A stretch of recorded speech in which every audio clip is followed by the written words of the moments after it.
Dear listeners, thank you for your incredible support in helping our channel grow. We're aiming for 1,000 subscribers, so please support us by subscribing and helping us reach this milestone. Now let's start the story. Present, Liz, after the wedding.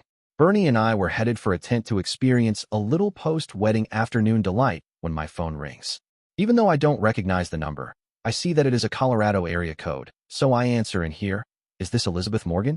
I hesitate for a moment to confirm my identity, but he does sound official, so I answer, "Yes, this is Liz Morgan. With whom am I speaking?" He replies, "This is Jim Freeman, the sheriff of Lake County. We saw the wedding on television and figured we'd better call you and not Ben or Jennifer Blaine." I'm concerned when I answer, "Exactly why is that?" Jim replies, "I know they are on their honeymoon, so I didn't want to disturb them. I hate to tell you this, but it looks like the cabin burnt up again. It's totally destroyed." I stumble for a moment from the shock and champagne. Bernie thoughtfully catches me, and I much too loudly answer, "What in the hell happened?" Jim says, "We're in the process of getting an arson investigator up from Denver, but from what I've seen, it looks like arson because the sprinkler system was turned off." I pause for a moment, think and hope for a negative answer. "Tell me, was this covered by any television news?" He replies, "Oh yeah, it is big news up here. Almost everyone was, and still is, here except for the Truth Network. I can only hope that Ben and Jens will be too busy on their honeymoon for the next 2 weeks to turn on the TV." I continue, "Jim, thanks for the information. Do you have any idea when we might start on rebuilding the cabin again?" Jim, who has been a fountain of information, answers, "Sorry, Ms. Morgan, we have no idea. If this is indeed arson, then it could take months, and of course insurance might not cover it." I think for a moment and reply, "Thank you so much, Jim, especially for not calling Ben and Jens. I am sending Samantha to the cabin immediately to cover the situation. Please call me if there are any further developments, and please do not bother Ben and Jens." Jim laughs and says, "Yeah, if any two people ever deserved an uninterrupted honeymoon, it's those two. By the way, Samantha did a great job on the coverage of the wedding. We were all shocked at the most sad team and laughed like crazy when the wolves and bears marched them out of the forest. Sorry to bother you, Ms. Morgan." Jim hangs up the phone. I look at Bernie and he asks, "Don't tell me the cabin burned up again?" I am more than dumbstruck. I am awestruck, so I nod my head and answer, "That's right, it was Sheriff Jim Freeman. He thinks it is arson and the cabin is a total loss." I slump to the ground and begin to cry. Bernie comes over, sits beside me and asks, "Liz, what's wrong?" I'm embarrassed because I don't want to tell Bernie I'm upset because my wedding dress was destroyed with the cabin, so I concoct a plausible lie. I just can't believe someone was so callous as to do this on their wedding day. I wipe my eyes and continue, "Shit, I thought I was busy getting ready for the wedding. This is going to be even worse. Please find Gretchen and ask her to come here while I find Samantha and get her headed toward the cabin. I want to find the scumsucker that did this and burn them at the stake, just like they burned up the cabin." Present, Zarika and Yasmin, running away. Firstly, we cannot believe that Ben married Jennifer, but it was even worse that we were not invited to the wedding. Yasmin and I sit on the rug in the main room crying. Why did our Ben marry her, and why did he forget us like so much trash? Yasmin pulls away from me, gives me an evil look and says, "I know a perfect way to get back at Ben and the fat Jennifer bitch for this." I blink my eyes to see through the tears and ask, "Yasmin, what are you thinking?" She smiles evilly and says, "We are going to run away from home and burn down the cabin." She shocks me, so I question, "But isn't that against the law?" Yasmin justifies her actions. "It is no more against the law than Ben marrying Jennifer.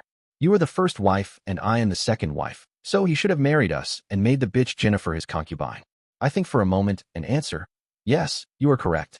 Ben and the fat Jennifer bitch broke the law first, so we are justified in using any retaliation. So please, explain your plan. I am so upset that Ben married that bitch Jennifer that I will make both of them pay by destroying this cabin, which should rightfully belong to Zarika and me. If we can't live in it with Ben as our husband, then no one will live in it." I explain my plan to Zarika. Firstly, we need to pack our best clothes, because after we do this, we cannot come back. Then we turn off the fire sprinkler system, since I know where the valve thing is in the basement. Then we go into the kitchen, turn on all the gas in the stove and oven. Next, we will put a magazine in the toast-making machine, press down on the lever and leave. Zarika grins at me and questions, "Yasmin, how did you come up with this idea? Because it's evilly genius." I answer, "I saw it on a movie. When the spy did it, the whole house exploded." We run to our rooms and pack our clothes. Present, Samantha, taking care of Stacy. I'm busy taking care of a very drunk and sick Stacy. I get her back to the campsite area, then look over and see that Wojciech might be in even worse shape than Stacy. I maneuver her over to a table, make her sit, and leave to get us a couple cups of strong black coffee. I come back over and see Stacy is slumped over the table, fast asleep in a pool of her own puke. My heavens, what BFFs do for each other. I grab a bunch of napkins off the table, pick up Stacy's head, wipe her face clean. It wakes her slightly, and she cries, "Why, Ben?" Because she is somewhat awake. I hold a cup of coffee to her lips and demand, "Stacy, drink this." She takes a sip, spits it out, and complains, "This isn't champagne. I want more champagne. And where's my good drinking buddy Woho?" Womo. Not that's not right. Let me try again. W. Wojciech, we were getting drunk together. Even though she is my BFF, I am getting pissed and order, "Stacy, Wojciech, and you are already drunk. Now it's time to have some coffee and sober up so we can clean up your dress." I should have known better than to mention the dress again because Stacy wails, "Yes, my wedding dress for Ben." Why Ben? I watch Liz approaching and can tell that something is wrong. She walks up, looks at Stacy, and says, "It looks like you have your hands full." I know Liz doesn't care for my relationship with Stacy, but it's no different than the relationship between her and Jennifer. She just doesn't see that yet. I answer, "Yeah, I guess Stacy is upset about the wedding and decided to get drunk." Liz says, "Sam, I hate to pull you away from Stacy, but you need to get back to the cabin ASAP because someone torched it." Present, Stacy drunk. I might be drunk, but I am certainly not incapacitated. I hear Liz tell my BFF Sam that the cabin is burned up, so I sit up and say, "Gigagu Gorp?" Liz and Sam give me strange looks. Then I realize that what came out of my mouth wasn't even close to what I wanted to say. I see the cup of coffee sitting on the table, chug it down as fast as I can, wipe my mouth on the sleeve of my ruined wedding dress. I start to cry a little. Hell no, I'm not going there again about my dress, so look at the two of them and repeat very slowly, and this time correctly. "What the hell are you talking about? The cabin is destroyed?" Liz looks at Sam, then at me and answers, "That's right, Sheriff Jim Freeman called me. Told me it looks like arson and that the cabin is totally destroyed." I swear, what sort of lowlife would do that on someone's wedding day? Liz smiles and answers, "Well, I'm glad to see your reaction because that removes you as one of the prime suspects." I glare at Liz and spit. "Liz, I might not be happy about Ben marring Jennifer, but I would never stoop so low as to destroy the cabin which I helped to have rebuilt." Samantha makes me feel better when she reinforces my innocence. "Yeah, that's right, Liz. I know Stacy, and she would never do such a dirty and underhanded thing." Liz then orders, "Sam, you and the cameraman need to haul to Leadville to cover this story." I interrupt, "I'm going too. In fact, I'm going to call my people and have them start looking for the scumsuckers that did this evil thing." Sam reminds me, "What about the horses and the very drunk Wojciech?" Then she points.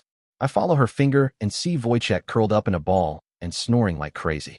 I think for a moment and answer, "I will get Bill to bring the horses and Wojciech. But first I need to get out of this dress and back into my camos." As I get back into my camos, I wonder if this has anything to do with the two bodies, one which was on fire, that I saw earlier. I will ask Sam about this on the way to the cabin. Present, Jack, taking care of business. Masha is waiting at the campsite as I arrive to pick up the body bags. I can tell from the look on her face, she's very nervous and realize I need to take care of this. I walk over to my family, look at Ivan and ask, "Ivan, Mama and I need to talk in private. Can you sit here quietly for a few minutes?" He jumps immediately to stand at attention, salutes me, and says, "Yes, sir. Captain, sir." Then he sits back at the table. I swear, someday in some way I am going to figure out a way to get even with Ben for this nasty trick. Too bad he can't have children, otherwise I would teach them every swear word I knew and even create a few new ones. Masha says, "Ivan, we are going over here. Please stay at the table." He surprises me when he jumps up again, stands at attention, salutes her, and answers, "Yes, sir. General, sir." I chuckle and ask Masha, "Did Ben teach him that? And why the hell are you a general and I am only a captain?" Masha gives me a sly grin and answers, "No, Ben did not teach that to Ivan. I taught him to do it." And the relative ranks simply make sense to me. There is no way I am walking into this minefield. Not today, and not with the mess that I need to help take care of. We move a short distance away, and I whisper to Masha, "I hate to tell you this, but Megan and Evelyn were going to attack the wedding, but the wolves stopped them, and they killed one of the wolves. The wolves retaliated and killed both of them. Tom, Glenn, Hammer, and I are taking care of the mess." Masha gasps, puts her hand over her mouth, and whispers, "Jack, that's terrible news. How did Jennifer take it?" I answer, "She doesn't know yet. We're going to tell her after the honeymoon. So make sure you don't tell anyone. I'm just here to get a couple body bags to pack up the remains." Masha sensibly suggests, "Perhaps you should change out of your dress blues first." I answer, "Thanks, that's a great idea." Then I see someone walking toward us and swear, "Shit, it's Liz." Present, Liz, informing the team. With Sam and Stacy on the way to the cabin, I need to inform the rest of the team of the disaster. I see Jack talking to Masha and figure I can kill two birds with one stone. As I approach them, I can tell neither of them are happy about seeing me, so I assume they already heard the bad news. I walk up to them and comment, "From the looks on your faces, I guess you two have already heard the bad news?" Masha says, "Jack just told me. What a terrible thing to have happened on their wedding day." Jack adds, "Yeah, I was just coming back to get some body bags to take care of the remains." Jack's answer startles me, and it takes all my reporter instincts to hide my emotions. I realize I had the luck to stumble onto something else which is going on. I ask, "What are the plans for the remains?" Jack answers, "Tom knows a medical examiner who will examine the bodies and provide for death certificates. The only problem is Hammer was so angry about what happened to Evelyn. He poured damn near a whole bottle of scotch on Megan and set her on fire." What the hell? Megan and Evelyn are dead. Damn, when it rains it pours. Unfortunately, Gretchen chooses this time to run up and announce, "Liz, sorry it took so long to get here. Are you sure about the cabin being destroyed?" Jack looks at me and asks, "Present, Jack and Masha, taking care of business." What the hell? The cabin is destroyed. I thought Liz was talking about Megan and Evelyn getting killed. I glare at Liz and demand, "Liz, what the hell is Gretchen talking about?" Liz laughs and answers, "Obviously not what we were talking about earlier. Some arsonist set the cabin on fire and it's totally destroyed." Jack continues, "Liz, what we were talking about before Gretchen came up needs to remain a secret. So help me if you." Gretchen interrupts, "What's the big secret you two were talking about when I came up?" Liz interrupts, "Gretchen, not now?" Jack, "Don't worry about it. What we need to worry about right now is Jennifer and Ben finding out about either problem. I figure since the cat is out of the bag, I might as well let Liz know." Liz, "Ben already knows about what we were talking about earlier. We decided to wait and tell Jennifer after the honeymoon." Gretchen again annoyingly interrupts, "What are you going to tell Jennifer after the honeymoon?" Liz glares at Gretchen and answers, "Gretchen, not right now." Masha asks, "So everything in the cabin is gone?" Liz answers, "Okay, here's the whole story. Sheriff Jim called and said the cabin was totally destroyed by a fire which was probably set by an arsonist." Masha inquires, "But didn't Jennifer have a fire suppression system installed?" Liz answers, "Yes, but according to Sheriff Jim, someone purposefully turned it off." Gretchen complains, "I knew I should have brought one of the tablets hooked up to the network. It would have informed me immediately of the fire. But we should be able to see videos of whoever turned off the sprinkler system, and depending on where they did it, whoever set the fire. That is if the tunnel survived." Masha suddenly gets a shocked look on her face and frantically yells, "Ivan! Where is Ivan?" We turn around, but my boy isn't at the table anymore. Present, Alexei, Mira, Ira, and Safia, heading to the cabin. We are extremely lucky to find it Sif's flight headed back to the Leadville airport. Safia is sick the whole time on the flight, while my sister Mira appears to be unperturbed. I comment, "Mira, why is it that you feel no sickness on this flight while Safia is extremely ill?" Mira smiles at me and explains, "Alexei, that should be obvious even to you. My fetus is superior to Safia's because it was created from my Ben's male procreation component and thus causes my corporeal self no discomfort." Safia glares at me for asking the question, then turns toward Mira and states, "Mira, that assumption is idiotic. Our babies both contain the same amount of your family's DNA." Mira grins and counters, "I was not referring to my family's DNA, I was referring to the inferior DNA from your family." Safia expectorates yet one more time and then sasses, "Miranda, do not try to feed me that bullshit and then call it chocolate, because that's not what you said. You said, my fetus is superior to Safia's because it was created from my Ben's male procreation component. Alexei's sperm impregnated me, so half of my baby contains your genetic code."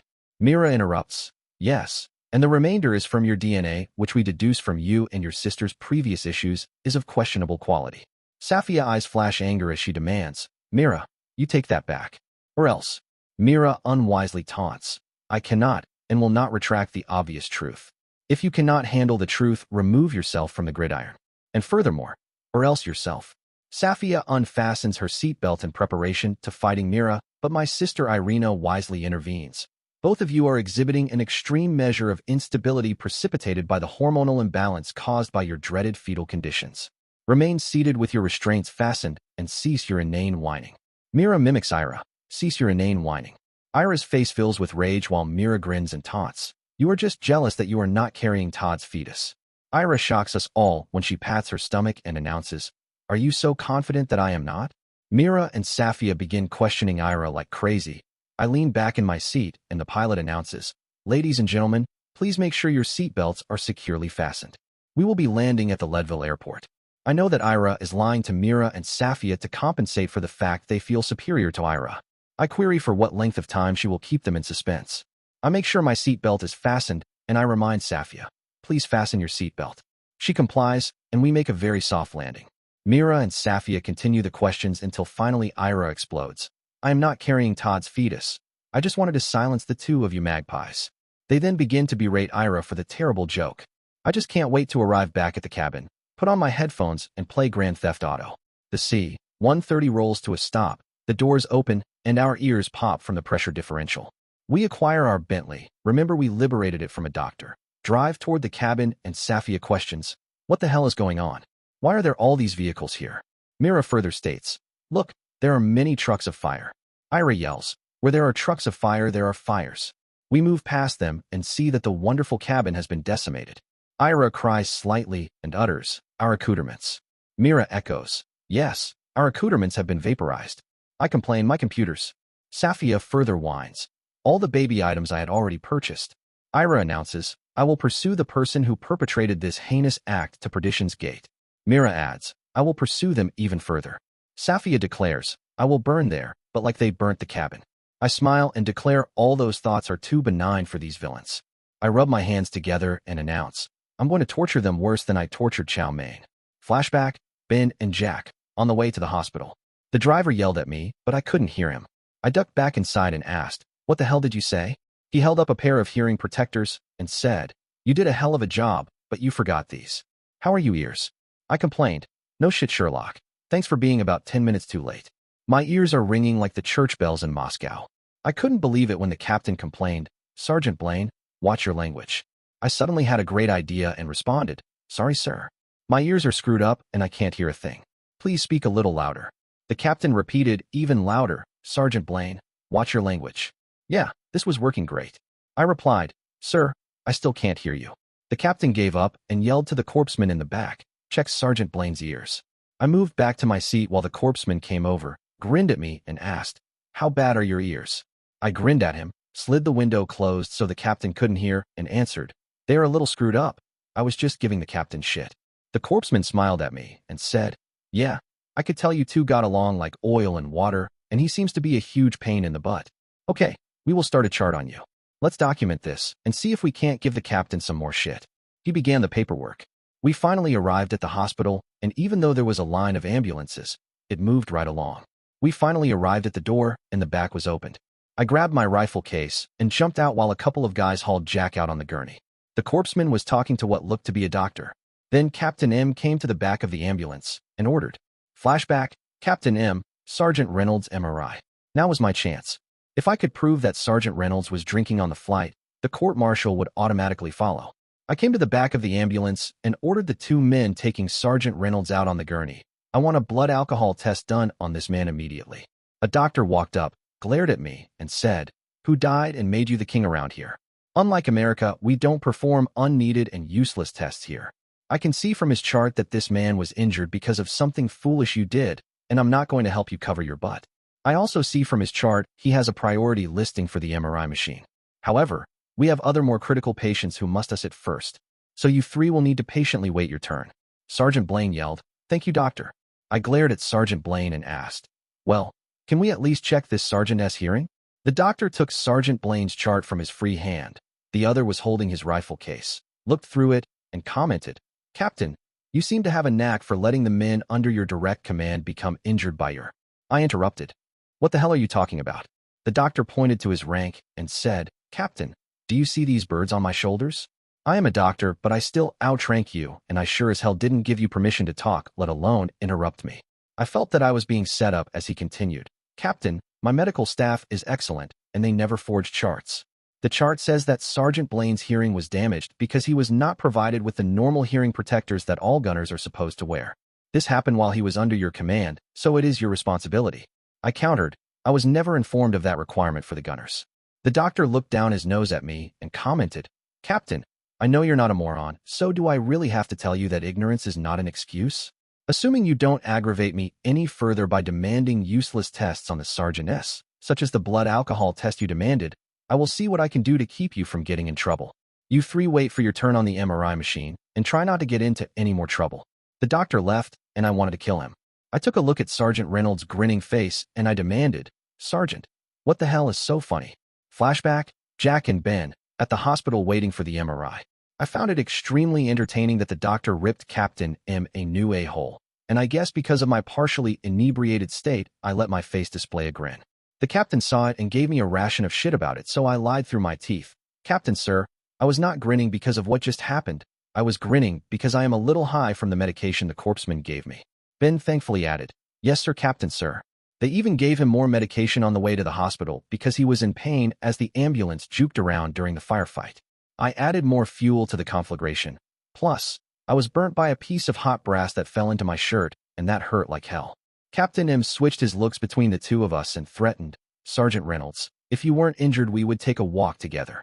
I knew what the hell that meant. It was an open invitation for some one-on-one, hand-to-hand combat. Hell, I wished I wasn't hurt because I would have taken him up on that in a New York minute. Ben piped up, "Shit, Major. I mean, Captain M wanted to take a walk with Jack." I did some checking on the captain, and he was supposed to be damn good at martial arts. Jack was too screwed up right now to take him up on it, but I was surely not. So, I loudly volunteered to stay in character with my hearing damage. "Captain, sir, since Jack can't take a walk with you, I would be more than happy to take his place." The captain glared at me and answered, "Sergeant Blaine, while I can't afford to damage your spotter, I was told the old man has some plans for you, so I can't afford to damage you.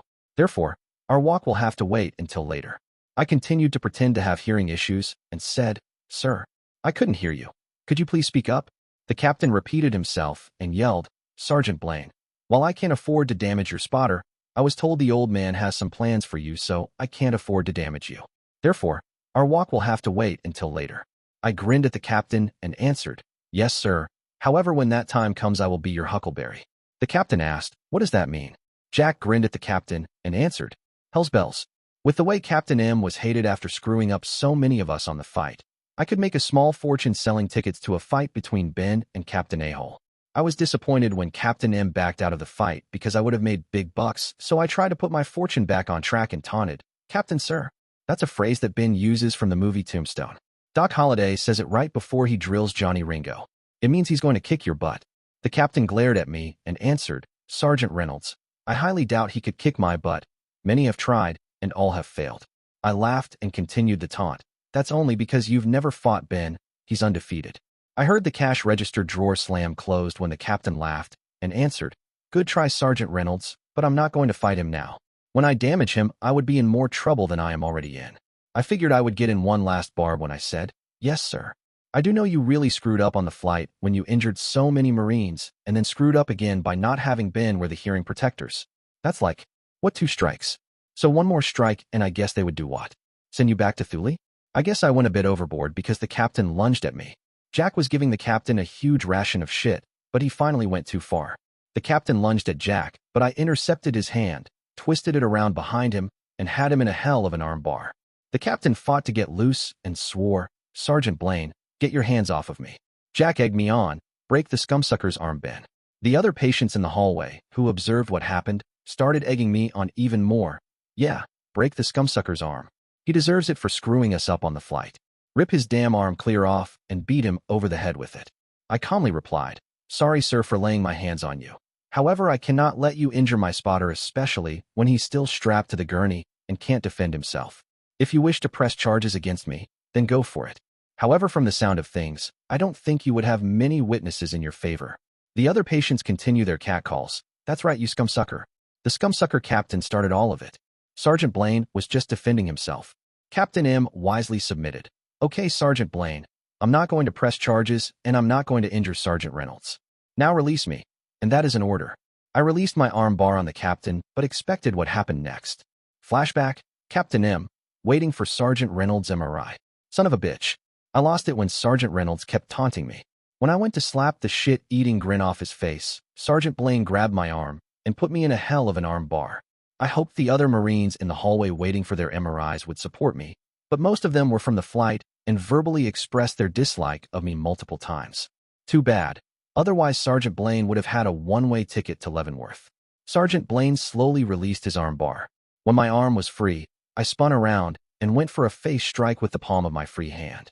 The next thing I knew, I was flat on my back, and everyone was cheering.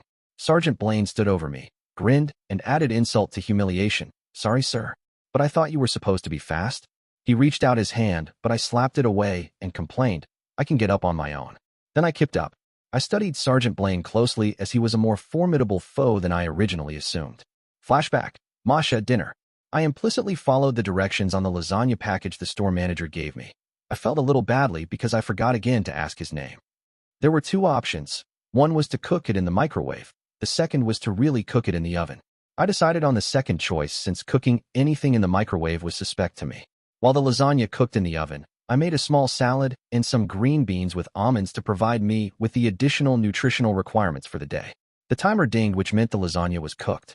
I was already concerned over the massive size of the portion of lasagna, and when I read the calorie content, I was more than concerned.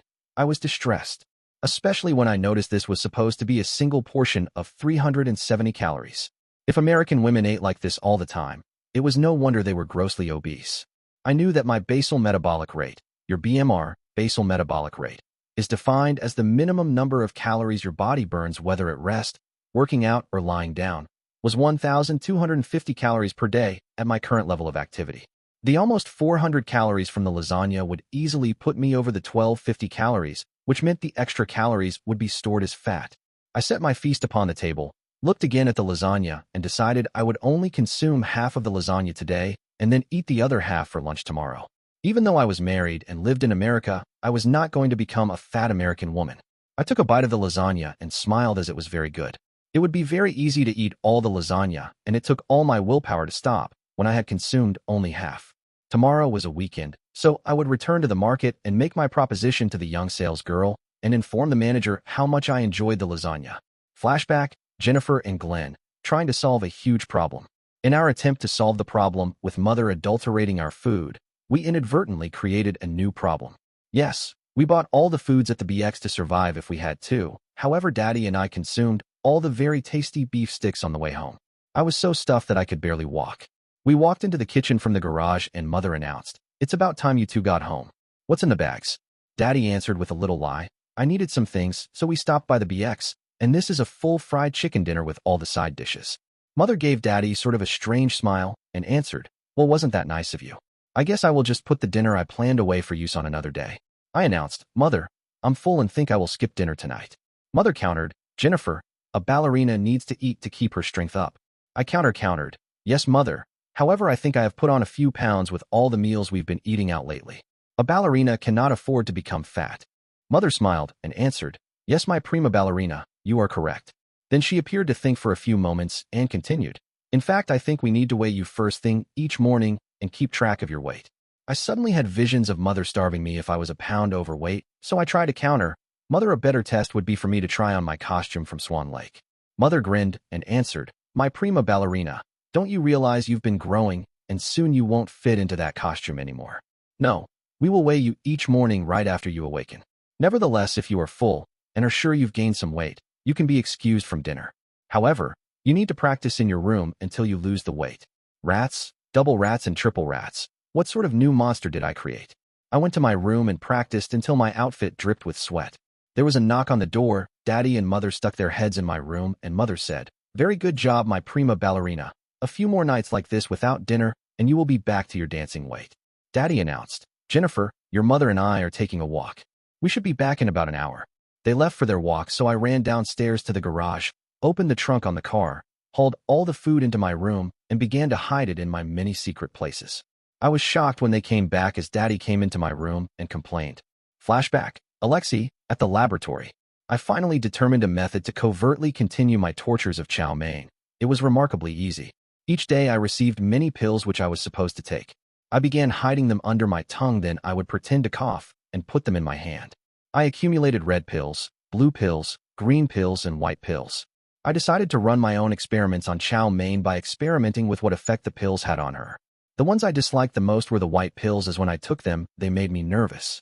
I took 2 of the white pills, crushed them up very well, and put them in chow mein's food. She was hungry and ate all of her food immediately. The fun started after about 15 minutes when chow mein looked at the wall and began her infernal yowling. Then it was like she saw something which scared her. She arched her back, started to spit, ran toward the wall, but didn't stop. Yes, she ran headfirst into the wall and knocked herself out.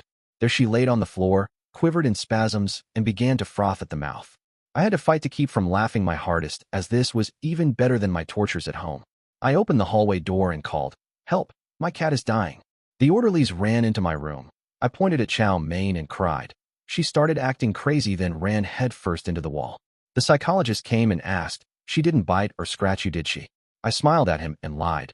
"No, sir, please don't let her die. I lost my mother, and I'm not sure what I would do if I also lost her." He directed the orderlies to remove her from the room, and he answered, "Don't worry, Alexei. We know how attached the two of you are to each other. We will take her to a safe area and call a veterinarian." They left, and I had a great day without the annoying Chow Mein. Flashback: Mira and Ira, back in Kazakhstan. Kostya translocated into our prison cell, pitched some accoutrements onto the floor, and ordered, "Get out of those filthy, stinking rags. Clean yourselves up and put these new clothes on." We arose from the floor and began to comply with Kostya's order. He grinned at us the entire time, especially when he oculated the many bruises on my sister Ira's body. I was concerned because many times our injuries excited Kostya, and then he inflicted torture upon our corporeal selves with his training tool. Unfortunately, this was one of those times. He was exceptionally brutal, and when he finished with us, he delighted in striking our private places until they ached. He then ordered, "Well, it looks like you two need to clean yourselves again." We once again scrubbed ourselves, then picked up the new accoutrements. My sister Ira unwisely complained. I held up a minuscule piece of cloth and complained, "Sir, you expect us to wear just this?" The beast laughed. "Yes, that is all you are wearing for your SERE training. When the men see you two in those outfits, it will motivate them to capture you." The accoutrements consisted of what appeared to be just the lower half of a very small suit of swimming.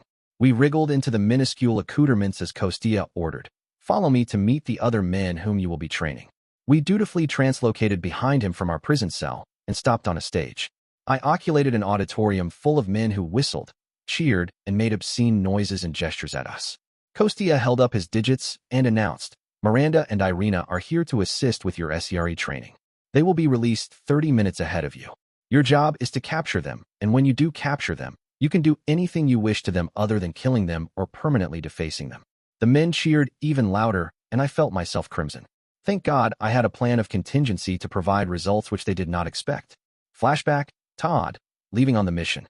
Well, my bitch interpreter tried to get me alone. I wasn't sure if she was going to assault me or kill me, but either one would have been hell for me. I definitely avoided her because I needed to be thoroughly briefed on the mission, which was need to know, and she sure didn't the hell need to know. I was slightly shocked at my response to her, as before Lin and Lu, I would have gladly taken what she gave me and asked for more. The sex with her made me realize what I had on the island, and I silently cursed myself for returning to civilization. Hell, I should have stayed there and grown old with Lin. My heart ached for the chance to escape and return to Lin. Since I agreed to the mission, I was given all the details, and this was going to be a hell of a mission. During the briefing, I continued to use Morse code to ask questions and to get greater understanding of mission parameters. It made me feel good to be self-sufficient, but even more important was being free from the interpreter. The time arrived, and it was time for me to be inserted. Present, Stacy and Samantha, heading to the cabin. I threw my wedding dress, specially purchased for Ben, in the trash because the last thing I wanted was for it to be a constant reminder of Ben's bogus wedding.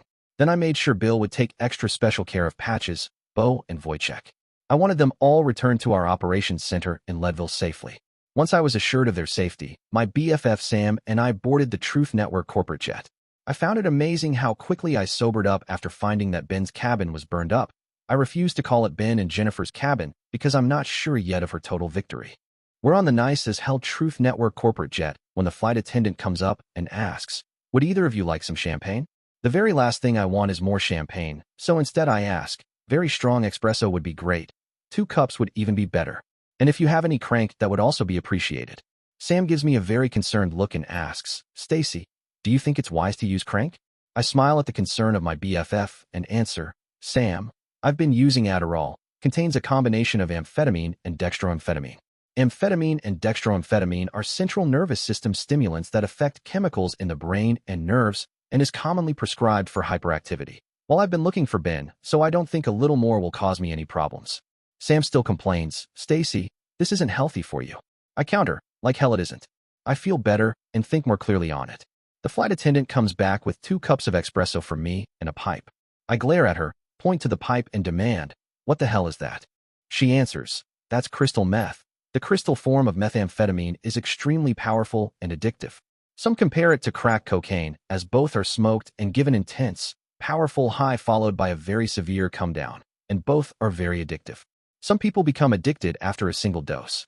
I glare at her and reply, as Sam heaves a sigh of relief. There's no way in hell I'm taking crystal. It's addictive as hell. Do you have any Adderall? She laughs and answers, shit, that's a child's medicine. I begin to chug my espresso, look at Sam and realize that this flight attendant isn't going to be working for the Truth Network for much longer. Once the espresso begins to work, I call my team and get them looking for the scumsucker who torched Ben's cabin. I'm glad that Stacy turned down the crystal meth because in my experience as a reporter, I had seen the lives it had ruined. However, I was concerned that she was abusing Adderall. I briefly consider talking to her about it, but realize it will only cause more issues between us. Besides, she seems to be responding well to the espresso. But the flight attendant, she's going to be gone as soon as we land. We cannot have the Truth Network associated with narcotics. Present, Jack and Masha, finding Ivan. I can't believe it. My son Ivan didn't do as we told him. He was supposed to remain sitting at the picnic table. We were engaged in a huge discussion with Liz when Masha looked up, and Ivan was gone. I quickly order and point in the 4 compass directions. Masha, you take that direction. Liz, you take that direction. Gretchen, you take that direction, and I will go this way. If you find him, fire 3 shots. Liz replies, Jack, I don't have a weapon. I reach in my leg holster, pull out a Smith & Wesson bodyguard, hand it to Liz and ask, do you know how to use this? Liz glares at me and replies, of course. I aim and pull the trigger. Masha brings up a good question. Jack, what about the wolves and bears? I reply, so far they seem docile unless they are threatened, so whatever you do, don't get scared and try to shoot one of them. We take off in the directions I directed as I fume. I'm going to blister his, but when I do find him. Present, Inga, taking care of business. Things are taken care of with Stacy Summers, so I decide to head back to the clearing to see if Tom, Jack, Glenn, or Hammer need any more help. I have a large surprise on my way to the clearing. I find a little boy talking to a lady who I don't recognize as she wasn't part of the wedding. She has the most incredible long hair I have ever seen. It glimmers in the sunlight and makes me jealous. As I get closer, I recognize the little boy to be Jack and Masha's Ivan, but I still do not recognize the lady. I walk up and cautiously ask, hello, Ivan. I don't recognize your friend. She turns toward me, smiles, and answers, hello, Inga. I am a friend of Ben's, and my name is Destiny. I am still watchful when I reply, I do not remember seeing you come in on any of the flights.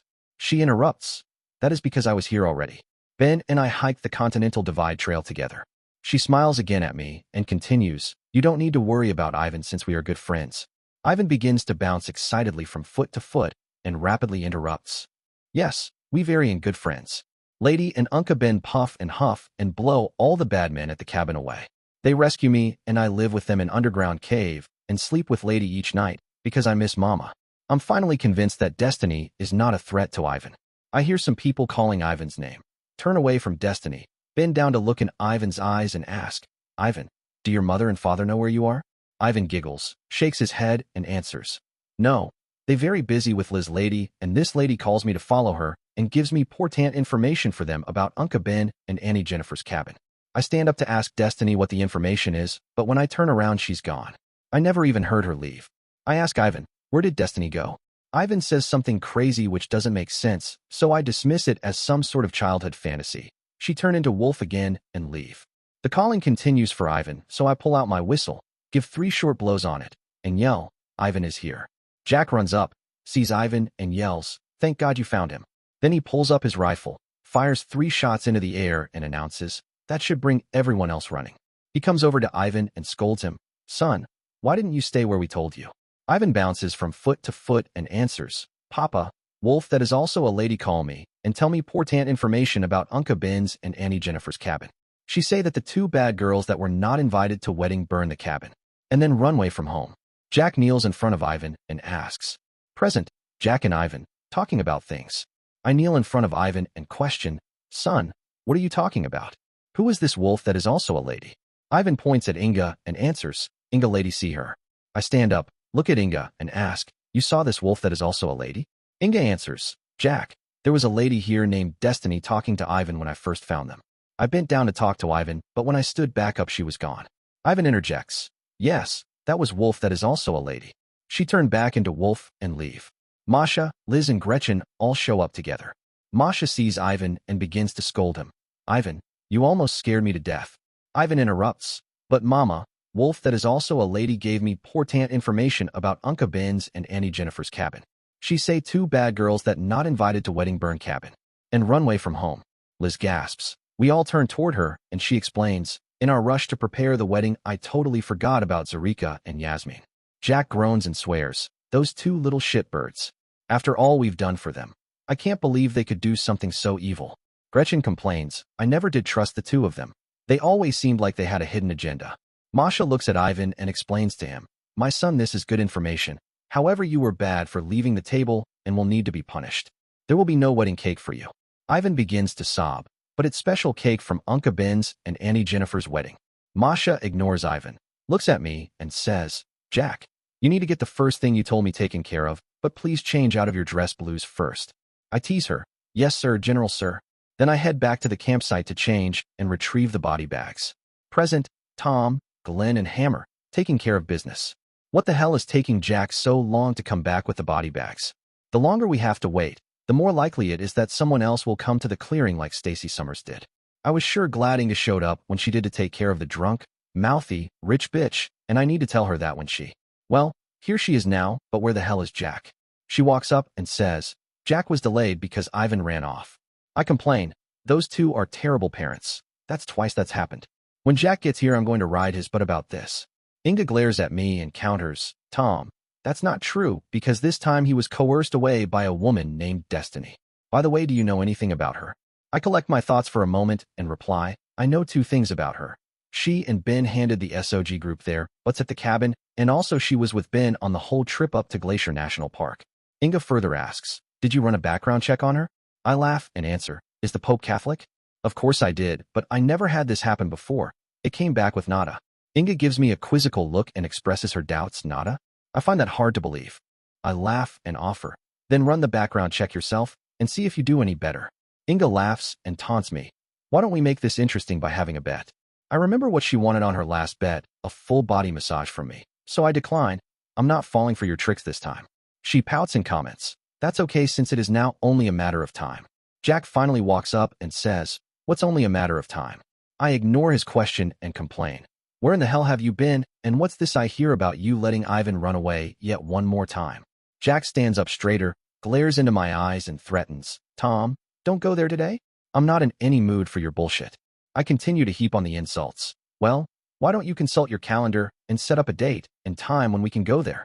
Inga steps between us. Glenn walks up and says, if it's nate much I abortha, talking kor I my gidwife is more important than your petty disagreements. Inga concurs. Yes, we need to get Evelyn and Megan into the body bags and then sneak them onto a chopper headed out of here. Hammer, who is more than 3 sheets to the wind, adds further insult to the body. We shoots latte, here Megan horse. Feckin' animals can eat her. I look over at Megan's corpse, notice another problem, and ask, Hammer, what in the hell did you do to her now? He laughs and says, I didn't day anything take Fanny and she didn't deserve. Dornt fash years. Th bottle was boss affair, I shoved it up, crease. Glenn walks over to Megan's corpse, pulls the bottle out of her, and complains, Hammer that's nay way te treat a dade soldier. Th bottle should have a proper ceremony. Glenn and Hammer respectfully place the corpse of Evelyn in the body bag. I look at Jack and suggest, I don't think we should let those two close to Megan's corpse. The medical examiner is going to play hell covering up what Hammer's already done to the corpse. Jack seems to have regained his normal disposition when he laughs and says, yeah, I can only imagine the problems he's going to have. We take the body bag over by the greatly abused corpse of Megan, open it up, place it on the ground, grab her body, and place it inside. We're almost out of the woods until Hammer does something.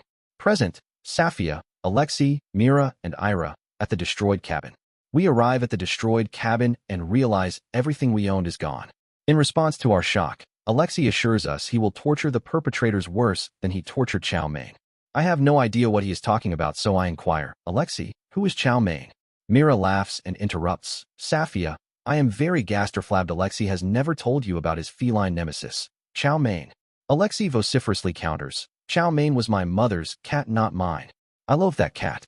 Mira continues, Alexei, the aforementioned feline abided within your domicile at the laboratory, therefore, it was your feline. Alexei counters, Chow Mein only lived with me after my mother became insane. I interrupt. Wait, you're telling me you tortured a poor cat and your mother became insane? Ira adds additional facts. Safia, do not stress your mammary units. The female parental unit to which Alexei and Mira refer was not ours or Alexei's biological mother. I am still in shock that Alexei could be so cruel, so I ask, but he tortured a cat?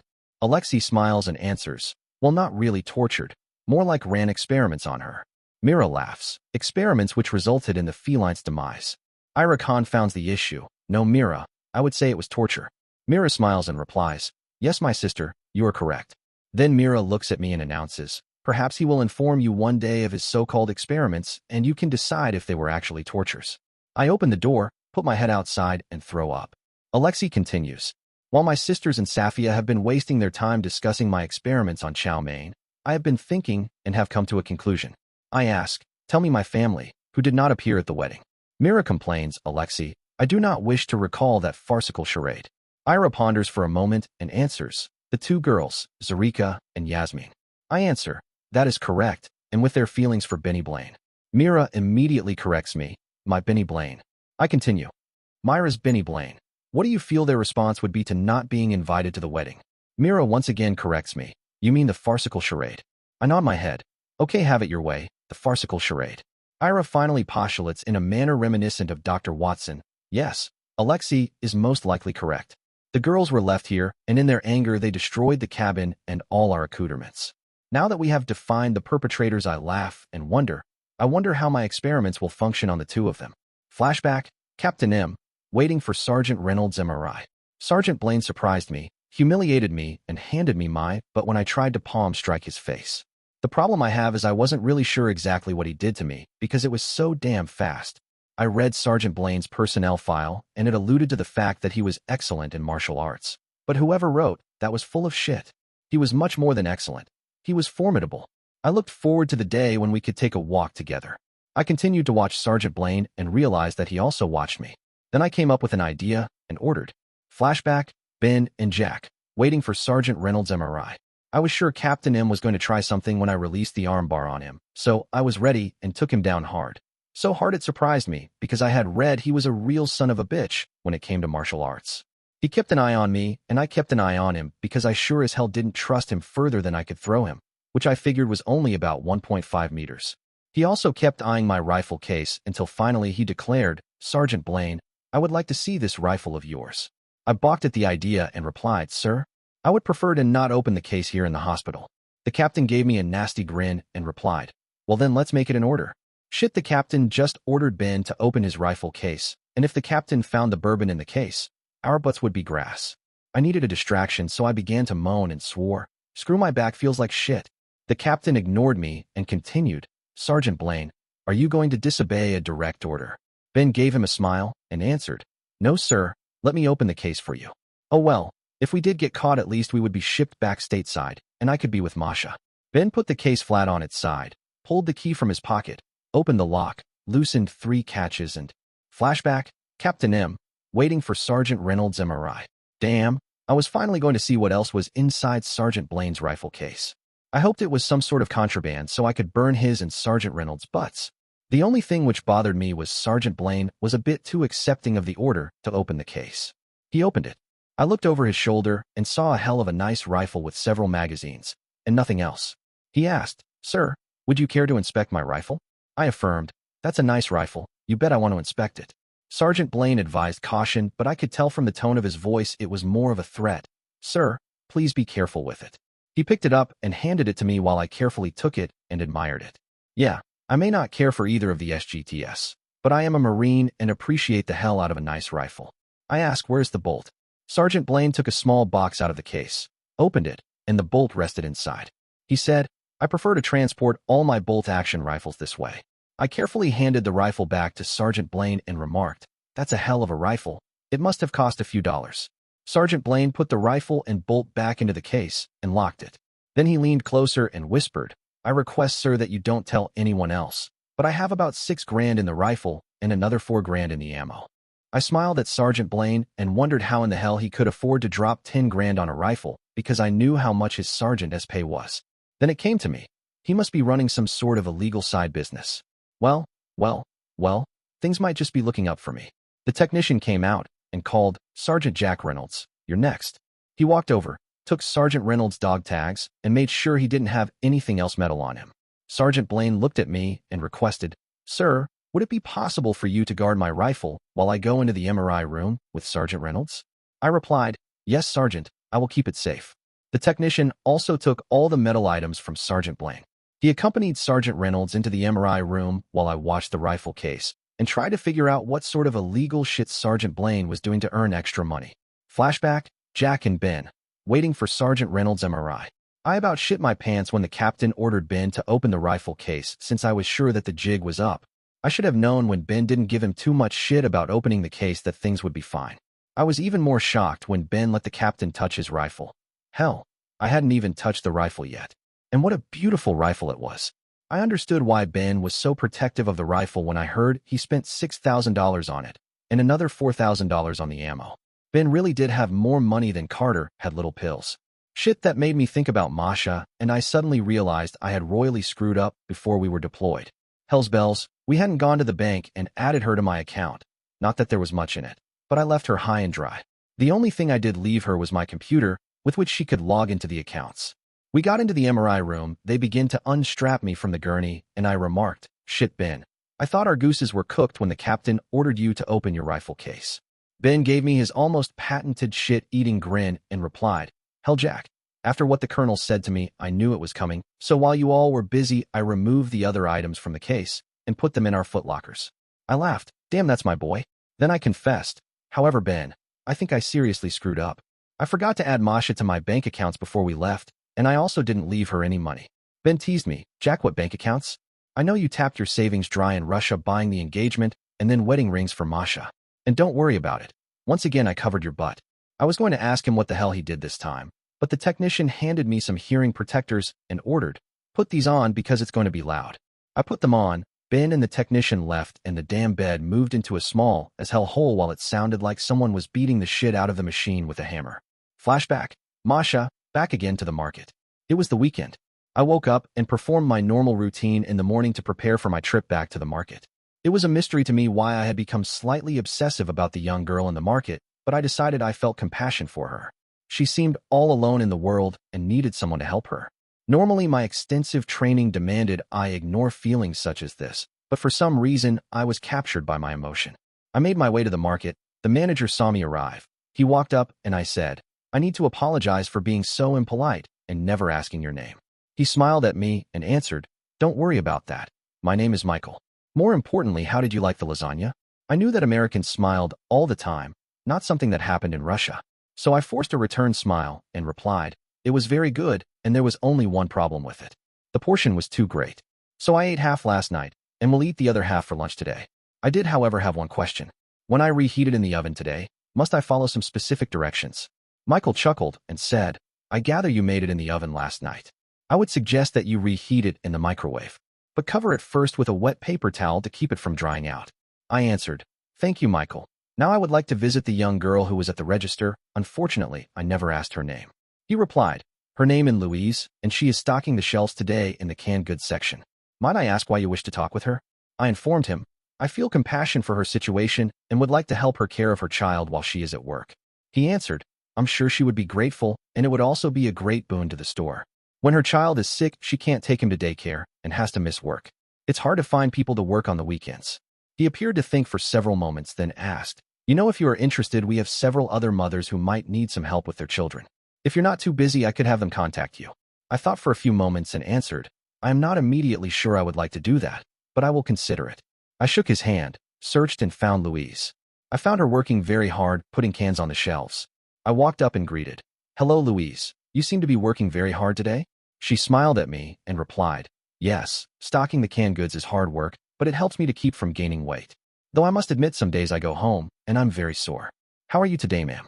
Because I was in America, I smiled at her, even though it felt forced, and replied, "Louise, I am fine. It is invigorating walking to the market each day. I came in yesterday to see you, however it was your day off." She returned my smile and said, "Yes, I get one day off a week. I should have done something fun, but I spent all day washing laundry and cleaning my apartment." My heart felt for her, so I offered, "Louise, I know that we hardly know each other, but the plight with your child has touched my heart. I would like to offer to help you by taking care of your child while you are working. She gave me a peculiar look I didn't understand and asked, "How much would you charge me?" I audibly gasped. Then I laughed and said, "Louise, I could never charge you for taking care of your child. It is my way of helping you." She gave me a look of disbelief, then asked, "Let me get this right. You would take care of my child free of charge? No one does that. What planet are you from?" I forced a giggle and said, "I am not from another planet, just from another country, Russia. I was disgusted when I heard about your childcare situation and decided I could do something to make your life easier. I noticed Michael, the manager, watching us, so I scribbled my home phone number on a card, handed it to her, and said, "Here is my number. Please consider it and call me if you are interested." I turned, smiled at Michael. Yes, I was getting quite used to faking a smile. And when to make my purchases for today? Flashback, Jennifer and Glenn, trying to solve a huge problem. Daddy walked into my room, held his stomach, and complained, "Jennifer, Evelyn did it to me again. My guts feel like hell, and I have diarrhea." I asked, "Daddy, didn't you watch her as she put the food on the plates?" He shook his head and said, "Hell no. She wanted a drink, so I went to make her one. When I came back, she already had the food on the table." I thought for a moment, then I came up with what I thought was a great idea. "Daddy, we need to find where Mother is storing the narcotics she gives us. Then we can either destroy them or use the opposite narcotic to counteract whatever she gives us." Daddy replied, "Jennifer, that's a great idea. However, if Evelyn catches me looking around in her medicine cabinet, she will know what I'm doing. Don't you think it would be better if you searched through her medicine cabinet?" I smiled at Daddy and answered, "Mother wouldn't hide them in her medicine cabinet. However, because I'm a Snoopy brat, I know all the hiding places in this house, and I have a great idea where they might be. But I will need her out of the house while I search the hiding places." Daddy replied, "Well, that sure the hell isn't going to happen tonight. In fact, I need to get to the toilet." Daddy left, and I was glad that I missed Mother's doctor dinner. I pulled a couple of my favorite chocolate chip cookies out of the hiding place and satisfied my hunger. Flashback, Alexei, at the laboratory. I was still laughing internally about what the white pills did to Chow Mein when the psychologist came into my room and informed me, "Alexei, it makes me happy to tell you Chow Mein will be fine and should be back here in a few hours." I faked a most realistic look of relief on my face and questioned, "Did they mention what was wrong with her?" I knew I was safe when he shook his head and answered, "The veterinarian thought she might have found some of your medication on the floor and ate it. However, I informed him that we observe you taking all your medicines, so that could not have happened." I smiled at the psychologist and said, "I will prepare her some food for when she returns." I prepared her food, but this time I didn't include any of my pills. I needed to exert some patience in my experiments with Chow Mein. Flashback, Ira and Mira, back in Kazakhstan. I oculated Mira and said with low vocalizations, "My sister, we will not submit to these foul men. We will eliminate them." Mira replied in kind, "My sister Ira, are you not concerned about Kostia?" I continued, "After contemplating our current mistreatment, I have no concerns. Kostia has a desire to eliminate us, and he desires these men as the contrivance to complete his wishes." My sister Mira questions, "Ira, are you cognizant of Kostia's plans?" I affirm, "Of course, my sister, I am totally cognizant of his ultimate goal. Kostia aspires that we not survive this training." Mira questioned, "My sister Ira, how can you derive such an assumption?" I laughed and replied, "My sister Mira, observe our accoutrements. Are they the accoutrements which would enhance our ability to survive or aid in the training of the men?" I complied with my sister's wishes and replied, "Ira, you are correct. These accoutrements are scandalous and not suitable for our mission." Ira nodded and answered, "Therefore, I have a new plan which I will relay when we are released." I was concerned because occasionally my sister Ira's plans were radical. Flashback, Todd, leaving on the mission. I triple-checked my equipment because I couldn't risk a mistake, not on this mission. I tapped my Morse code message. What if my target is surrounded by family? My handler flippantly replied, "Then kill them all and let God sort it out." I smiled at him and tapped out a Morse code lie. I was wondering what the rules of engagement were, now I know. He laughed, then I tapped another lie. "Thanks, I needed to know that." Present, Samantha and Stacy, heading to the cabin on the Truth Network private jet. I love Stacy too much as a friend, so get your minds out of the gutter to let things ride about the crank. I finally work up my nerve and confront her. "Stacy, if you're going to keep using methamphetamines, then as your friend, I need to tell you that you need to enter a treatment program." Stacy smiles at me and admits, "I wondered when you were going to chew my butt about this. Would it help if I told you a real doctor gave me the prescription?" I ponder for a moment and ask, "And just how much did you pay this doctor?" Stacy smiles and replies, "Just his normal rates." Then she takes my hand and continues, But if this really bothers you so much, I will stop using Adderall. I smile at her and ask, you would do that for me? She smiles and says, of course I would. Sam, I'm not addicted to Adderall and can stop using it anytime. Then she shocks me when she asks, by the way, what do you know about the 2 dead bodies in the clearing near where the wedding took place? My mouth drops open and I reply, Stacy, I have no idea what you're talking about. Stacy continues and explains about seeing 2 female bodies, one which was on fire, and then asks for confirmation. So you don't know anything about them? I think in reply, are you sure what you saw? You were very drunk and perhaps not as reliable as you might be normally. I did smell the burning flesh and wanted to see what it was, but Inga talked me out of it. She told me it would ruin my already completed coverage of the wedding. I am in shock when Stacy erupts, that bitch.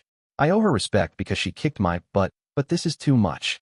And hell yes, I'm sure what I saw. Glenn and Hammer were burying some boots while the smaller of the 2 bodies burnt like a funeral pyre. Tom was trying to put out the fire, but didn't seem to be having much luck. Stacy convinced me, so I comment, I think I should ask Liz about this. I call Liz. Present. Liz, finishing up the wedding coverage. My phone rings. I look at the caller ID and see that it's Sam. I answer and she immediately asks, Liz, do you know anything about 2 bodies at the wedding? Damn. Sam is good and reminds me of myself when I was younger. I counter with a question, Sam, who told you about the bodies? Samantha says, Liz, thank you for not lying to me. By your answer, I understand that you know all about them. First, I smelled the burning flesh and on my way to investigate. Inga talked me out of further investigation by telling me it would ruin my story on the wedding. Then Stacy told me she saw 2 bodies. So what's the real story? I think for a moment and make a decision. Sam, Inga was right. This is a story that needs to be buried for now. Sam continues to probe. So when the hell can we release this story? That is the $64 million question, but I owe her a reply, not until Jens and Ben are finished with their honeymoon. Sam laughs and asks, do you really think we can keep this and the cabin fire from them until they get back? I laugh right back and reply, if I know Jens, those 2 won't turn on any television for the next 2 weeks. Now, I need to get going and finish the interviews for your wedding story. Make sure you discover all you can about the cabin being destroyed. Sam answers, sure thing, Liz. Present, Samantha and Stacy. Heading to the cabin on the Truth Network private jet. I hang up my mobile phone. Stacy looks at me and asks, so, did Liz identify the bodies? I shake my head and reply, hell no she didn't. She told me we needed to bury this story until after Ben and Jens return from their honeymoon. There's something rotten as hell in Denmark. Bury this story until after the bogus as hell honeymoon? Now that I'm sober, have a couple cups of espresso in me, and I'm firing on all cylinders, I scratch my chin and begin to think, who the hell? Then it comes to me and I spout, Sam, the bodies have to be Evelyn and what the hell was the name of the bitch who got her out of the mental hospital? Sam immediately supplies the answer. Shit, that would be Jennifer's old best friend turned arch nemesis, Megan. I repeat the name. Yeah, that's right, Megan. Listen, this is like a jigsaw puzzle, and all the pieces are now in place. Why the hell would Liz, being the huge news hound that she is, want to bury this story? She's trying once again to protect Jennifer.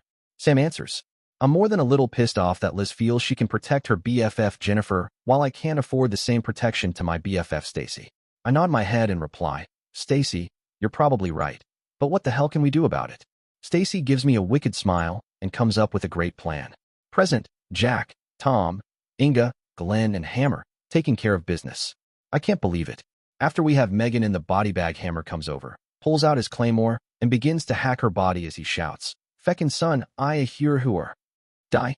Glenn comes over and stops him, but not until more damage is done. Not only is Megan's corpse more mutilated than ever, Hammer pokes some holes in the body bag and fluids are already draining out of the holes. I swear, you stupid scumsucker. You put holes in this body bag, and now we need to replace it. Hammer laughs. FATH, Buck cares. LATH, hear whore. I look at Tom and suggest, I think we all need to go and get the body bags this time. Tom concurs as he sighs. Hell, I'm tired of this bullshit. Inga agrees. Yes, I would prefer to be anywhere other than here. Tom looks at Glenn and commands, try to keep Hammer from screwing up Megan's corpse anymore. Hammer laughs and makes us nauseous when he answers, heal. Didn't he hink a bit feckin' cheers for th idea. Inga throws up in response to Hammer's revolting outburst while the 3 of us leave as Glenn and Hammer continue to argue. Present, Safia, Alexei, Mira, and Ira at the destroyed cabin. That last thing I want to talk about is how Alexei tortured a cat to death. Just the thought that he did that makes me ill, and I seriously question the nature of the man I've fallen in love with. The sheriff has the cabin cordoned off with yellow crime scene tape, so I suggest, Well, if we're going to hunt down Zarika and Yasmin, then we need to change our clothes. Alexei observes, yes, you are correct. I do know that Jennifer kept some BDUs in the basement, which we can access from the garage. He begins to move the car in the direction of the garage, and a deputy sheriff approaches the car. Alexei rolls down his window and advises him, we are going to park the car in the garage. The deputy cautions us about the obvious. Just remember this is an active crime scene, so stay outside of the yellow tape. Alexei rolls up the window and Mira adds, yes, and we need to thank Safia for suggesting we hoard our katanas in the subterranean tunnels, otherwise they would have been destroyed with all of our accoutrements. I reply, after hearing about the last fire, it made sense to me to keep the irreplaceable items like the katanas and my bow in the basement. Now I wish I would have just stayed in the basement, because replacing all the baby things will be expensive. I can't believe when Alexei taunts me. I am tired of hearing about babies and baby things. That's all my sister Mira and Safia seem to talk about. I decide to have some fun, so I tease. Babies don't need toys anyway. When you give them something, they just play with the box it came in. Safia threatens, I should box your ears for saying something that's stupid. Mira joins in the threat, yes, Alexei, that was a very ill-advised and obviously false statement. Ira ruins my fun when she announces, you both need to recognize situations when Alexei is tugging your manacles. After we are safely in the garage and the door is closed, we exit the car, move to the tunnel doors, activate them, walk inside the tunnels. Thankfully, the lights automatically come on. Safia removes her shoes and complains. I kick off my shoes and complain. It has to be a man who created high heels as a method to torture women. My feet and back are killing me. Alexei laughs and informs us, Safia, my soon-to-be bride, you are incorrect in your assumption. In fact, for many years men wore high-heel shoes, including Louis XIV of France. He was credited with creating many fashion trends, including high-heel shoes with red heels. And when men used to ride horses, elevated heels were practical to keep the feet from sliding forward in the stirrup. Even modern cowboy boots are manufactured with a moderately high heel. I glare at Alexei and spit. I really don't give a rat's butt. What I really need is a back rub and foot massage like you used to give me. Mira kills that idea. We cannot afford to expend the time for Alexei to give Safia a back and foot massage, because most often when he performs those acts, they end with the two of them enjoying coitus. I take control and command. Alexei and Safia, we must assault while the fire is hot, or the trail of the terrible teenagers will become frigid. Alexei corrects me. Mira, you mean strike while the iron is hot. But I also agree. We cannot afford the time to take care of personal needs. I will find us some BDUs while you three obtain our weapons. Safia counters, oh no. I'm not letting Alexei choose my BDUs because he will get the sizes all wrong. Alexei taunts while gesticulating with his arms. I will not. I merely need to find the largest waist BDUs with the shortest legs. Once again, Safia begins to inflict well-deserved blows upon Alexei. I oculate Ira, and with prodigious effort we manage to quell our mirth. I nod my cranium at Ira, translocate behind Safia, and place her in a hold of sleeping. Ira translocates behind Alexei, places him in the same hold, and states, I place Alexei in a hold of sleeping and threaten, if you both persist in conducting yourselves like Lilliputian nestlings, you will be larruped. Alexei struggles, but I am appalled at the intensity of his effort to escape, so I increment the force on the hold of sleeping until he commences to become subdued. Safia greatly increases her agitation toward Mira, then screams, Ira, you're hurting my Alexei. Release him, or you will feel my wrath. Mira cautions, Safia, it would not be healthy for your fetus if I render you incapacitated. Please desist your agitation. Safia negotiates, only if Ira stops her punishment of my Alexei. I release Alexei, but he foolishly turns and attempts to strike me. Present, Liz, finishing up the wedding coverage, and a new problem. I finish up the wedding coverage by interviewing the guests who haven't yet departed. Fortunately, because of the time taken by Tom and Jack's problem, the only guests who are left are from Jennifer's side.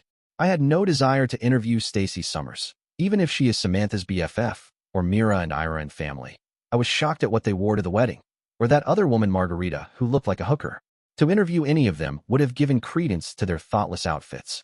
I was more than a little shocked that Mira and Ira didn't bother to inform me of their departure. After all, they are supposed to be my bodyguards. I need to consider if it is still wise to keep them as my bodyguards. I am sitting at one of the tables, fighting my stupid bridesmaid dress. Why are all bridesmaid dresses stupid? Drinking some champagne and rubbing my feet. Bernie walks up and offers, why don't you let me do that for you?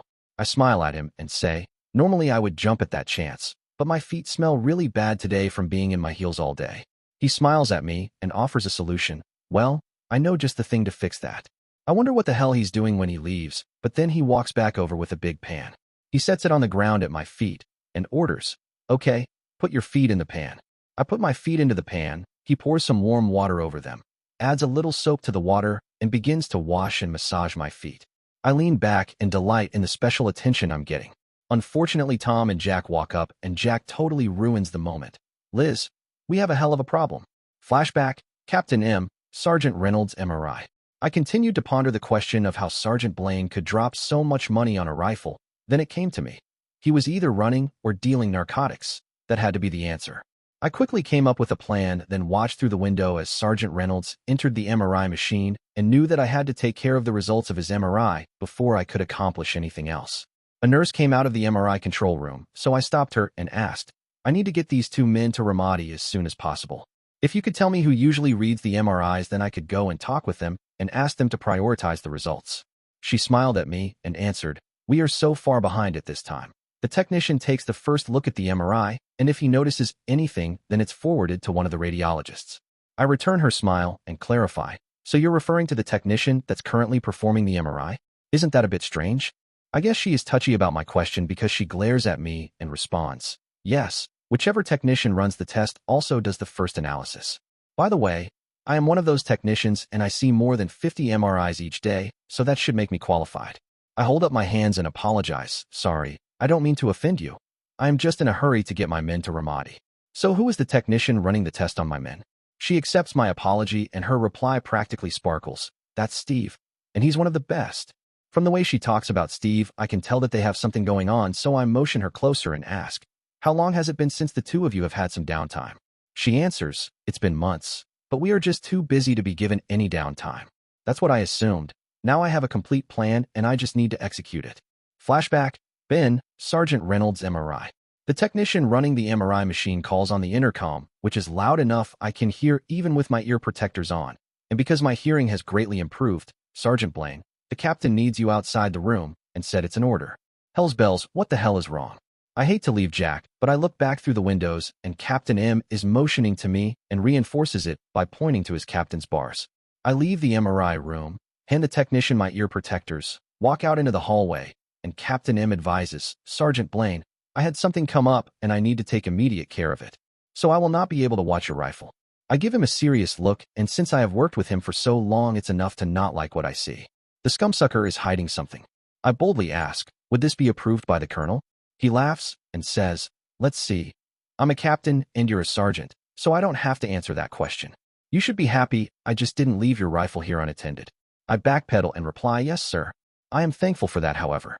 The captain interrupts, "Sergeant, there is no however. I am leaving and will return in about 30 minutes. You and Sergeant Reynolds are to remain here until I return, and that is an order." I throw the captain a half salute and even click my heels together like a Nazi, but he ignores both actions and leaves. What in the hell is he doing? I dwell on calling Colonel Maggie, consider it for a few minutes, and decide it's not worth the bother. Whatever he's doing can't be that bad. Flashback, Captain M, Sergeant Reynolds MRI. If I had any hope my plan would work, I needed to play my cards just right, and I'm a hell of a poker player, so I had faith in my skills. I located the commander's office, looked at his name, and knew I had practically had it made. One of my good Army friends went to West Point with him. I walked into the office and asked his aide, "Is Colonel Casper P. Jones III here?" His aide gave me one look and asked, "Who are you, Captain?" I answered, "One of my best friends went to West Point with the colonel, and he told me if I ever got the chance I should say hello." He picked up the phone, buzzed Colonel Jones, relayed my message, hung up the phone, and said, "Please go right in. The colonel can give you 5 minutes." I replied, "Thank you." I walked into the office. The colonel was sitting behind his desk, so I stood at attention and saluted. He looked at me, laughed, and said, "Captain, this is a CSH, and we don't stand on formality around here, at ease. So you're a good friend of Hank. How the hell is he doing?" I shook my head and lied, because I had no real idea how the hell Hank was doing. Not well. He was on a mission, got separated from his men, and was seriously wounded. Colonel Jones gave me a peculiar look, then frowned and said, "Captain, you might be a friend of Hank's. However, I know for a fact he was never wounded because we emailed just last week. So why the hell are you wasting my time?" Shit. I guess my bullshit didn't work with him, so I decided to give him the truth. I said, "Colonel, you're right that Hank wasn't wounded, but I am his friend. You can even ask him. Now to be truthful with you, I have a colonel riding but to get my sniper team to Ramadi, and I hoped that I could get a weekend pass for a couple of the MRI technicians too. Well, sort of grease the wheels for the results. By the way, I was shocked when I was informed they hadn't had any downtime for months. I knew the last statement would cause Colonel Jones some concern. He smiled at me and said, "You know, looking at you better, I think I remember Hank telling me about you and saying that you saved his boat once. Hell, if you did save his, but then I guess a couple weekend passes for some of my overworked MRI technicians isn't much to ask. However, make sure that you don't pull this bullshit on me again because it was pathetic." He wrote out a couple of weekend passes, handed them to me, and said, "Once again, don't ever try to pull this shit on me again." I assured him, of course with a lie, "Yes, sir. I know when I am beaten." He handed me the passes. I headed back to the MRI area and hoped I was in time. Flashback, Ben and Jack, Sergeant Reynolds MRI. Jack finally came out of the MRI room, looked at me, and asked, "Where the hell did you go?" I gave him a guilty look and said, "Sorry, Jack. Captain M told me he had something to do and couldn't watch my rifle. So I was forced to stand and watch it from out here." Jack, who was back on the gurney and strapped down, motioned me closer and replied, "Don't worry about it, Ben. The only problem was I fell asleep on the MRI table, jerked like I sometimes do when I fall asleep, and ruined the MRI, so they had to run it again." I laughed and filled in the blanks. Jack, that is called a hypnic jerk, is an involuntary twitch which occurs just as a person is beginning to fall asleep, often causing them to awaken suddenly for a moment. Physically, hypnic jerks resemble the jump experienced by a person when startled. And you do that every time you fall asleep. I am surprised Masha hasn't given you shit about it. Jack laughed and replied, "Hell, Ben, something is certainly wrong if you know more about my sleep habits than my wife." I continued the levity and laughed. "Hey, Jack, it's no surprise because I've slept with you more than she has. Hell, you two haven't even been married a year, but we've been partners forever." Jack began to reminisce. "Hell yeah, I remember when I first chose you for my sniper." I interrupted and corrected him. "Jack, you old fart, stop changing the past. You know very well that I chose you for my spotter when no one else would take you." Jack chuckled. "Ben, I hate to tell you." He stopped because the MRI technician came out of the MRI room and announced, "Well, Sergeant Reynolds, you're not going anywhere soon." We began to question the MRI technician when Captain M arrived, looked at the MRI technician, and ordered, "I need a few moments with you." Then he pulled him back into the MRI control room, and they began to have a very animated discussion. I looked at Jack and asked, "What the hell is going on?" Jack replied, "Ben, I know my body and my back is thoroughly screwed. My guess is we're being railroaded." I asked, "Jack, should I call Colonel Maggie?" Jack shook his head and answered, "Hell no, Ben. If I can't go on my mission, then I will be sent home, and I won't make enough on my retirement to support the two of us. By the way, since I'm thinking about it, what the hell did you mean when you said you covered my butt with Masha?" I prepared to answer when Captain M walked out of the MRI control room and ordered, "Sergeant Reynolds, you are trying to gold brick. The MRI shows that your back is fine, so let's get you off the gurney and catch the next ride to Ramadi." Jack gave me a knowing look and winked. I knew that Captain M pulled a fast one, and I would need to come up with the narcotics Jack would require to block his back injury pain. I reached over and began to disconnect the restraints that held him to the gurney. Then I came up with an idea. Flashback, Masha back home. I decided the lasagna was so good last night that I would sample some other frozen foods that the market offered because the selection was extensive, and since I was only cooking for myself, the preparation time was reduced. Of course, I would supplement the frozen dinners with salads and real foods, so I had a balanced diet. There was only one problem. The selection of frozen entrees was so great I had no idea where to start. Michael approached me and commented, "You look confused." I affirmed, "Yes, Michael, I am. I decided since my husband is deployed, I would like to try more of the frozen entrees. However, there is such a great selection, I am not certain where to start." Michael smiled at me, chuckled, and said, "Yes, it is almost overwhelming. However, since I am single, I do know which of the frozen dinners taste the best. If you wouldn't mind, I will help you." I returned the smile and replied, "Your assistance would be greatly appreciated." Michael began to walk me through the better frozen entree selections. Then he provided good information. "If you haven't tried some of the frozen vegetables, then you are making a mistake. Most of them are fast frozen close to the field where they are harvested and not only taste better, but also provide more nutrients than the canned versions." I asked, "How do they compare to the fresh vegetables that your market sells?" He glanced around and revealed to me what I perceived to be a secret. To tell you the truth, many of the frozen vegetables are better than the fresh vegetables we sell, but you never heard that from me. I once again displayed a smile to alleviate his anxiety and stated, "Do not worry, I will not tell anyone." My basket was full, so I looked at Michael and said, "Thank you again for providing such great help. Now I must return to my house and put my groceries in the refrigerator before they defrost. He smiled at me and inquired, "Are you familiar with cold bags?" I shook my head and answered, "No, what is a cold bag?" He walked to a display which had some silver-colored bags hanging on a hook, took one off, and answered, "This is a cold bag and will help to keep your frozen food cold longer." I looked at the price. It seemed reasonable, so I added it to my basket and stated, "Thank you one more time." Michael questioned, "So how did your talk with Louise go?" I smiled and replied, "I offered to take care of her child for free, and she said she would consider the offer. Now I really must return home to clean my house." Michael waved and said, "Have a good day." I walked up to the register, and to my surprise, Louise was there. Even though her line was longer, I waited in it until she could check out my groceries. She made sure to put all the frozen items in the cold bag, took my money, which reflected substantially higher prices when compared to Russia, and then said, "I'm sorry I don't know your name, but if you would like to try to take care of my baby, I think it could be good for both of us."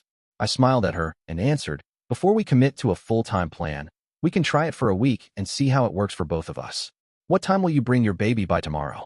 Louise wrinkled up her face and answered, "Would 6 o'clock be too early?" I smiled at her and stated, "No, that would be fine. Do I need to purchase some more food for her?" Louise giggled and answered, "Don't worry about it. I will bring her food and diapers because I get a discount on the food since I am working here." I gave her my address and said, "See you tomorrow at 6 o'clock. I practically ran home because I needed to clean my house extra, especially well for the baby I was going to be taking care of. Flashback, Glenn and Jennifer, trying to solve a huge problem. I sat on the shitter in the bathroom off our master bedroom that night for what seemed like forever.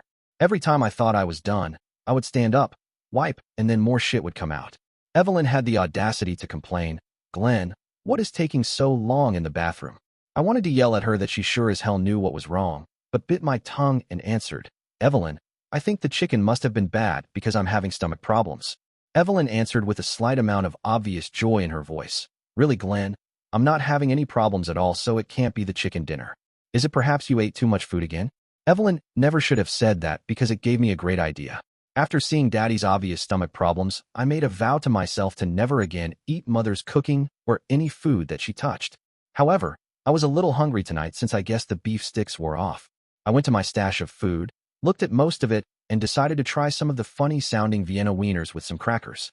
I opened up the can of Vienna wieners and a box of crackers, began to eat them, and even though they sounded funny, they tasted great. Flashback, Alexei, at the laboratory. The psychologist returned to my room with chow mein and set her down. She immediately began her infernal yowling, jumped up on my bed, and began to rub against me. I hated her and hated her rubbing even more. However, I hid my negative reaction from the psychologist as he stated, "Alexei, it looks like she loves you."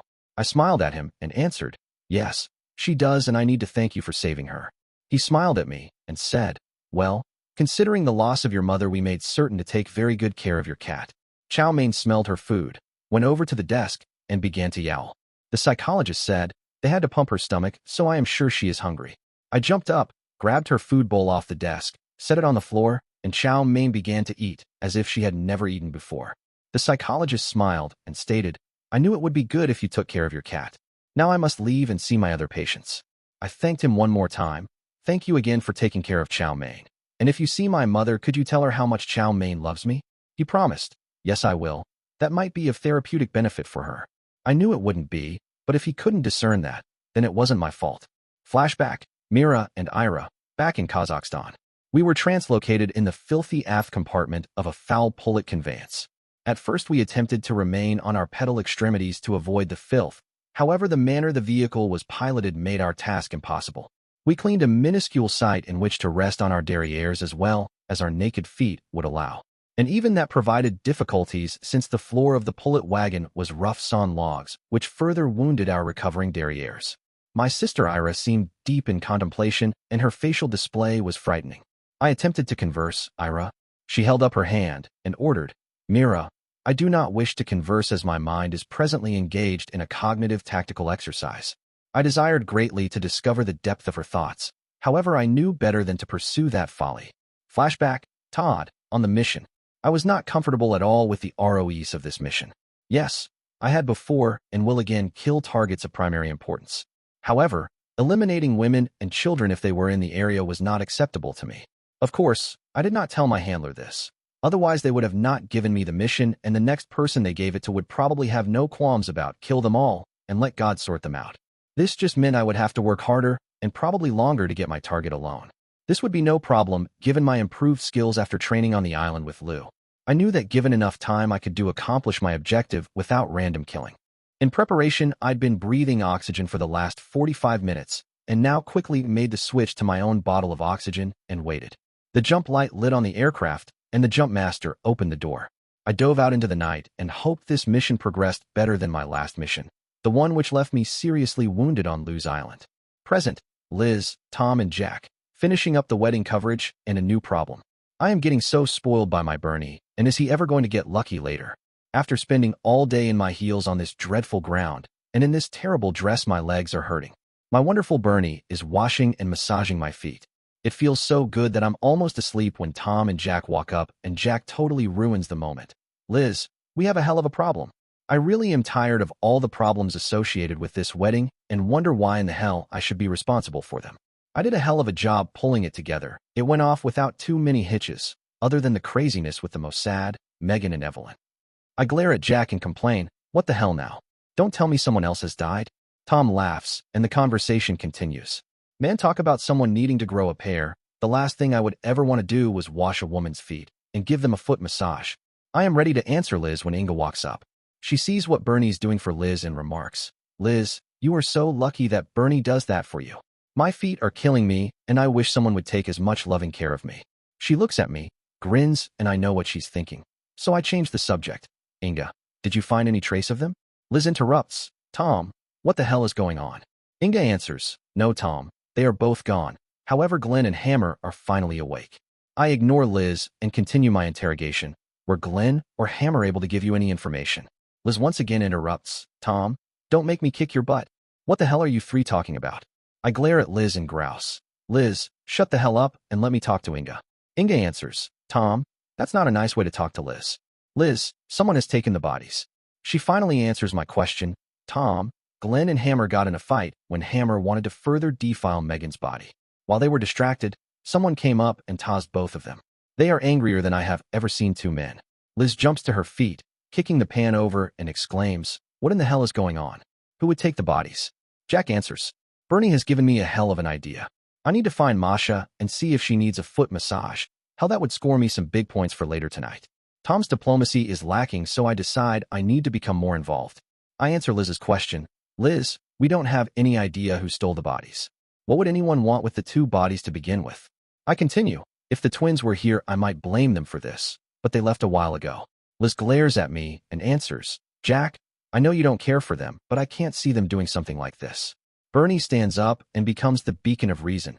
Instead of blindly casting the blame on anyone and everyone, we need to figure out who would have the most to gain from taking the bodies. I interject, and how they plan on transporting them. Tom, please alert the SIF's transports to make sure they don't let the body bags onto a flight. Tom looks at Inga and says, Inga, let's move it. They leave, and we continue looking at each other trying to figure this out. Present, Stacy and Samantha, heading to the cabin on the Truth Network private jet. My phone rings. I look at the caller ID and note that it's Bill. I answer and ask, Bill, I hope you have good news to report? Bill, who seldom lets me down, answers, yes, Miss Summers, indeed I do. This mission went off with no problems. They were so busy fighting each other they never heard or saw me.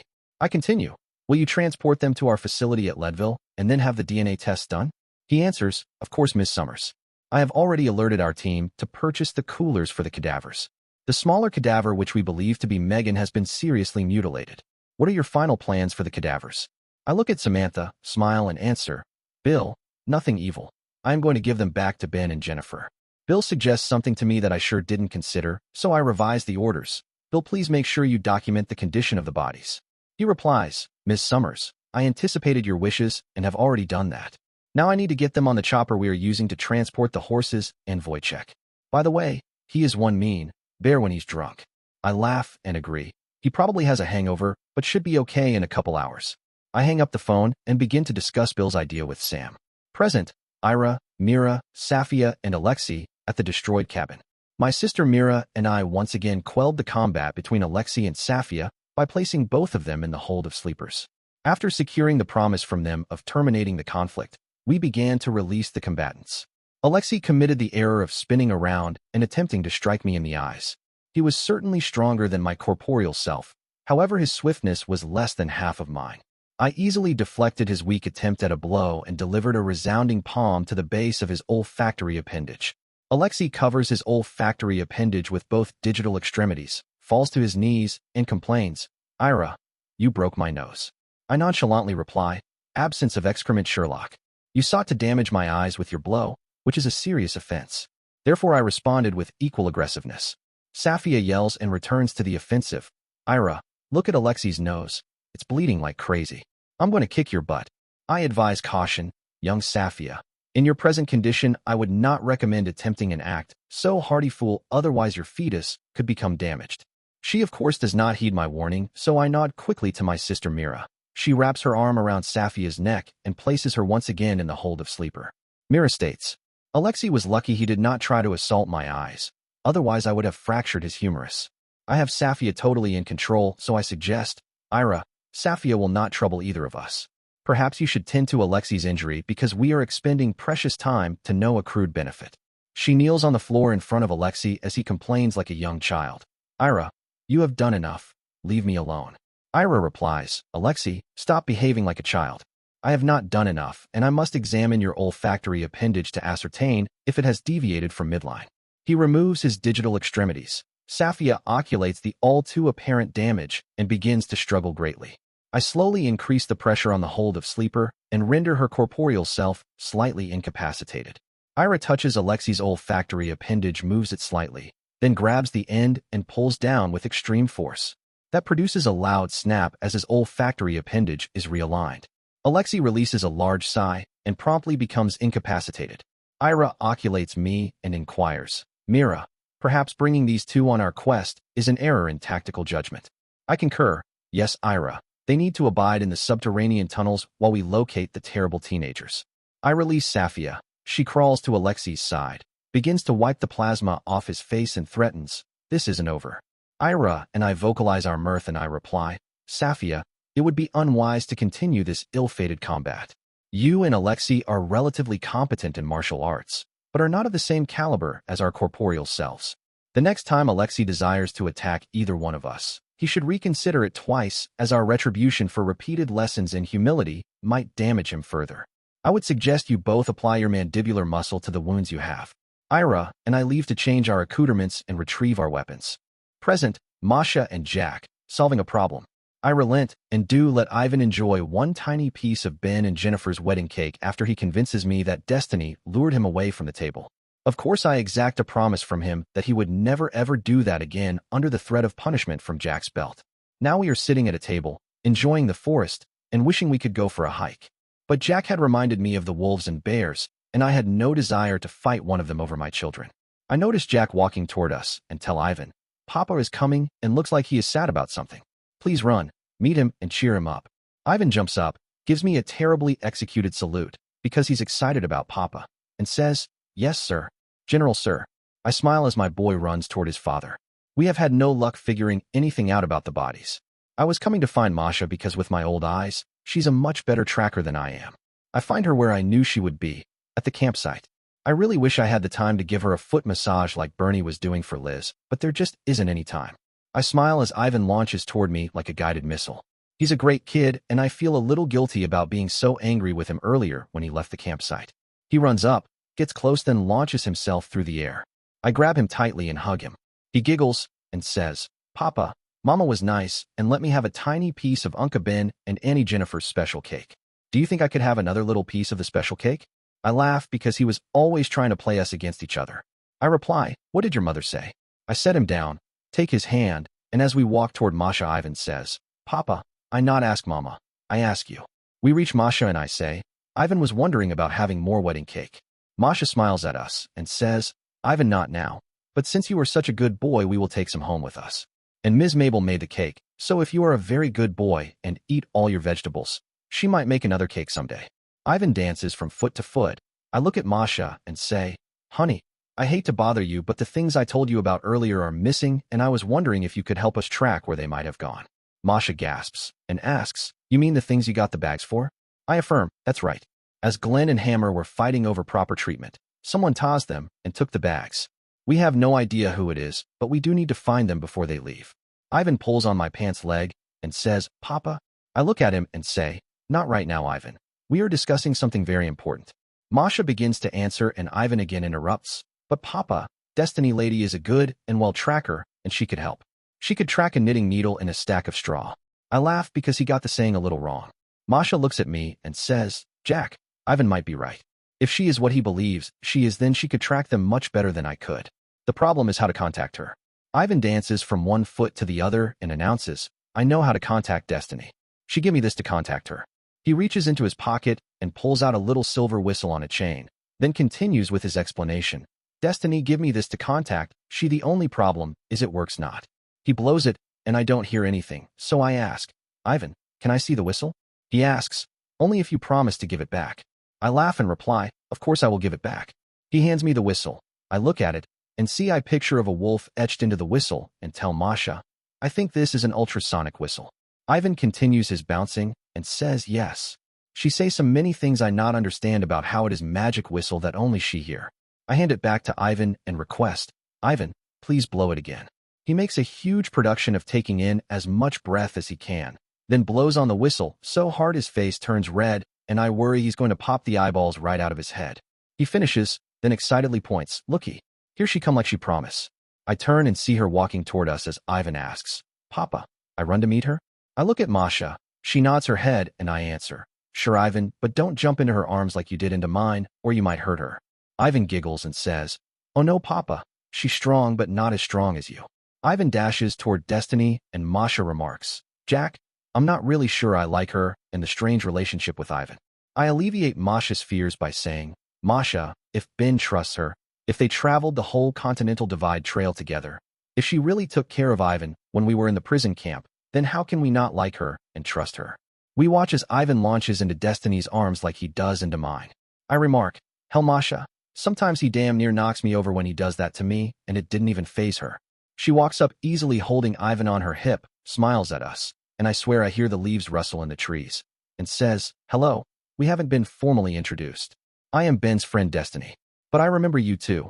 You are Ivan's parent Jack and Masha. He told me so many wonderful things about both of you. I smile at her and ask, Destiny, we seem to have lost a couple things and Ivan says you're good at tracking. Ivan interrupts. I say good and well at tracking. Destiny smiles again and says, of course I will gladly help.